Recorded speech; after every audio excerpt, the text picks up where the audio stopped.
puramente das ideias, daqueles esquemas prontos e acabados que ele tinha criticado quando ele escreve o Wendel nessa carta de fevereiro de 58. Em 58 já temos 10 anos da grande revolução esmagada, a Revolução de 48, esmagada na França, na Europa. Na verdade, e aí mais adiante, em 63, 5 anos depois, já tendo passado por esse impacto que a guerra, que a luta de classe, sob a forma de guerra civil, provoca em cima dele. E ele escreve, em agosto de 63, por exemplo, sobre a compilação. A compilação é a crítica da economia política. Nessa compilação, em relação a essa compilação, é necessário virar tudo pelo avesso. Essa é a tradução minha, original é turning all around. Virar tudo ao contrário. Ou virar pelo avesso, algo tipo assim. E isso eu fiz colocando muito material histórico, que é pouco conhecido e que eu acho extremamente relevante, que eu considero extremamente relevante. Em fevereiro de 86, enfim, aquela virar tudo pelo avesso se reencontra na declaração daquela carta que eu já tinha mencionado, quando ele diz: coloquei na minha obra, meus escritos, o tema da jornada de trabalho, que ainda não tinha sido reconhecido formalmente pelos trabalhadores, porque eles só vão fazer isso em agosto de 66, mas ele marca isso para mim é coisa que faz tirar tudo pela vez e que não estava no meu plano original da contribuição à crítica da economia política. Bom, o que existe, na verdade, são lógicas. Na contribuição, tal como eu interpreto esquematicamente, tendo aí agora 5 minutos, lógicas. Tem a lógica da contribuição à crítica da economia política, que é uma lógica puramente teórica. Na verdade, na passagem da contribuição à crítica da economia política ao das capital, a gente tem a passagem da história da teoria à história da luta de classes. Porque é a luta de classes sob a forma de, como já falei, de guerra civil, mas também a insurreição polonesa da década de 60. Ele retoma a Revolução de 48, uma onda de greves na França, da década de 60, e mais as manifestações de massa na Inglaterra, massa de trabalhadores na Inglaterra. Tudo isso são questões postas, historicamente concretas, novas, manifestações da luta de classes que o Marx incorpora à sua visão teórica e incorpora, inclusive, do ponto de vista da sua militância, porque aí ele constitui e preside a primeira internacional. História da luta de classes. Mas o que é exatamente a história da luta de classes, se não for apenas uma narrativa a posteriori? A história da luta de classes, na visão do Marx, é a luta pela libertação do homem da submissão à lógica do capital. Vocês que trabalharam comigo também viram que de volta e meia eu estava falando de lógica, a lógica do abstrato do capital.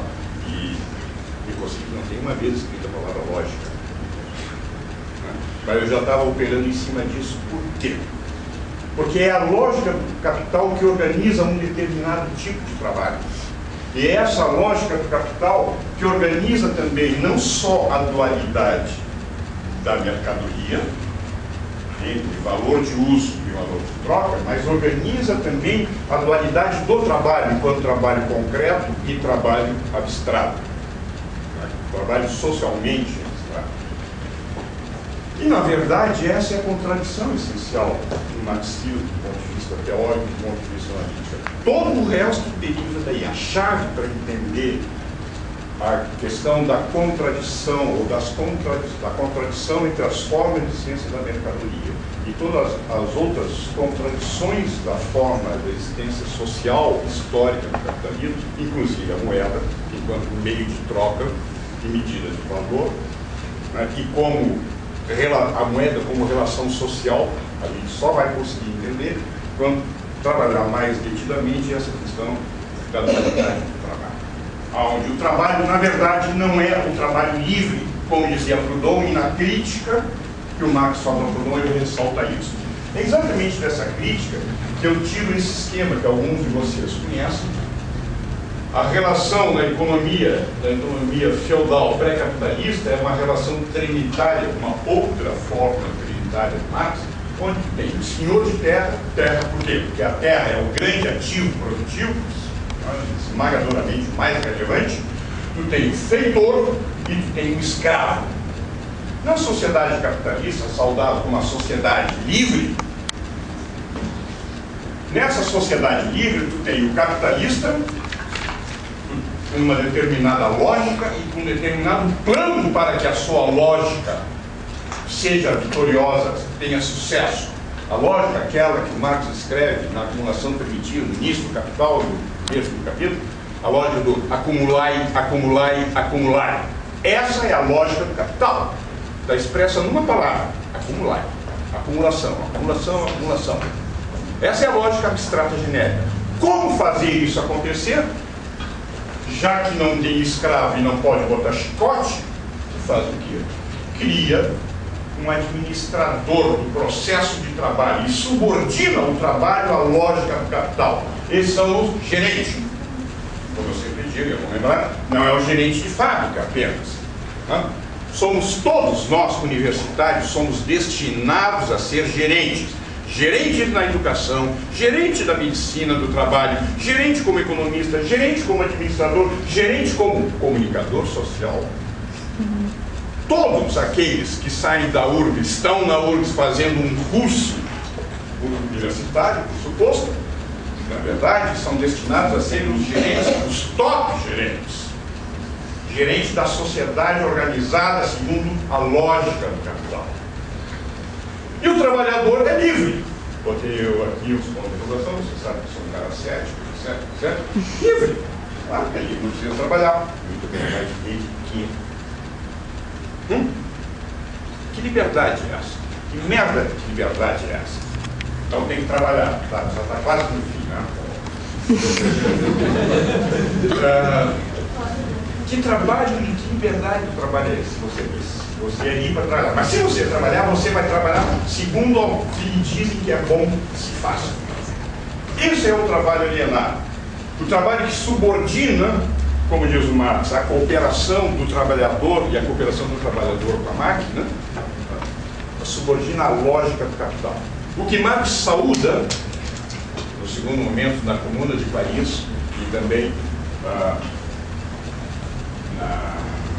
na Guerra Civil na França, é exatamente isso, porque a Comuna de Paris fala algumas coisas fantásticas.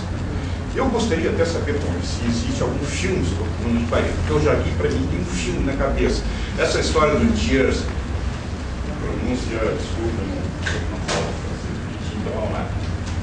A camaradinha chamava-se Thiers, isso?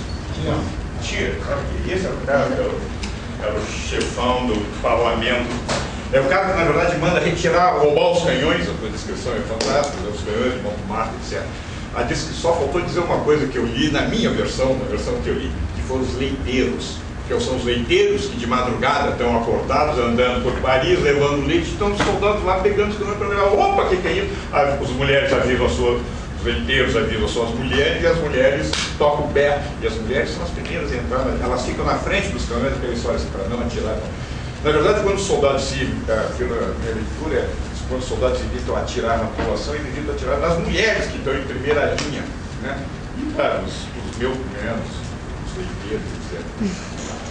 Bom, mas o que o comitê faz, inclusive na jornada, primeiro, suprime a distinção entre executivo e legislativo. É representante eleito pelo povo sujeito a recall. Não desempenhou direito, ó, cai fora, volta.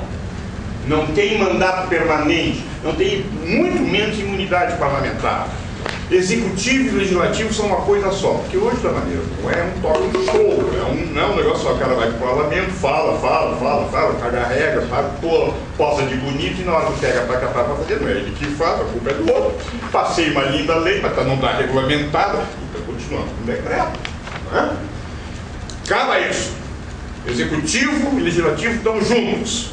E os representantes eleitos passam a ter uma remuneração, há uma hierarquia salarial sim, porém compacta, e é uma hierarquia salarial que, ó, ironia, né? Como é bom lutar com a arma do adversário. Reproduz a hierarquia salarial do trabalho de chão na fábrica.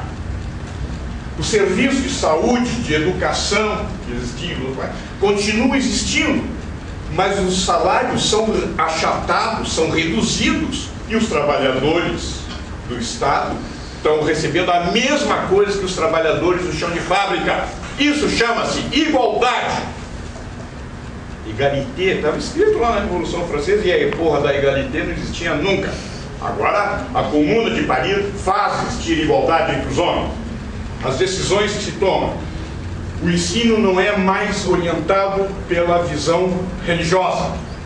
Não se fecha a igreja, não se mata padre. Mas agora o ensino é laico. E são chamadas comissões de pais de estudantes. Em cada bairro, os pais se reúnem com os professores para decidir que tipo de conteúdo tem que ser feito. Mas há uma norma escrita, uma sugestão, uma proposta escrita, né, que seja de acordo com o conhecimento real, com a ciência que você conhece, etc. No melhor padrão do isso. Há uma outra coisa a mais que também faz... bom, enfim, acaba-se essa...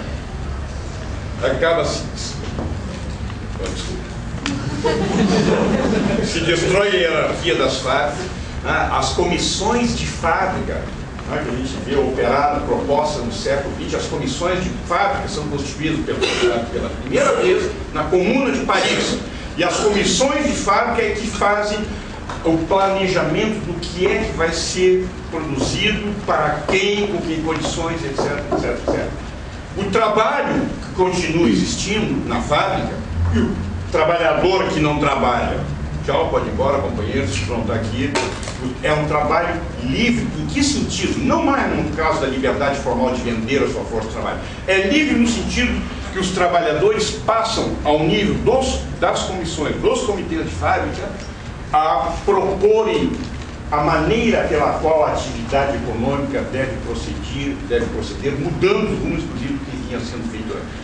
Continua existindo uma lógica, não é claro que é uma lógica, há uma lógica social popular, porque a lógica do capital, entendamos bem, a lógica do capital também é social.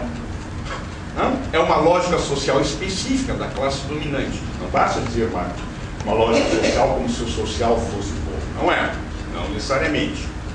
A lógica que passa a presidir a atividade econômica é uma lógica social que emana da luta de classes. Só pode acontecer no espaço de 2 meses e pouco. Olha a velocidade que isso significa fazer.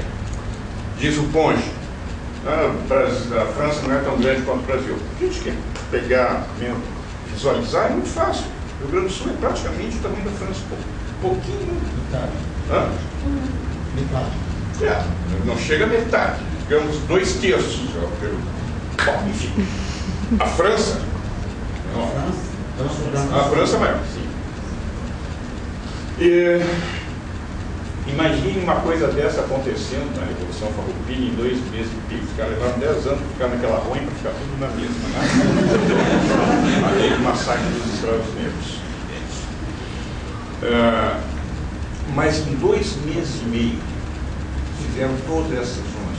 É isso que o Marx chama a atenção, e chama de Marx assim, com os canibais at gates, the cannibals at gates, os canibais às portas da cidade de Paris. Homens e mulheres trabalhando diuturnamente com uma energia. Bom, se alguém quer ver um Marx, parece que tomou alguma coisa, deixou ele alegre, euforizante, porrada e tal, leia. Se alguém disser que Marx era mal-humorado, dá um Guerra Civil na França, que vocês vão ver que o Marx podia ser em matéria. Ele baba, literalmente, estava falando sobre isso. Mas veja, fechando, logo me mostra pela joga, eu diria assim, o impacto é tão grande da Comuna de Paris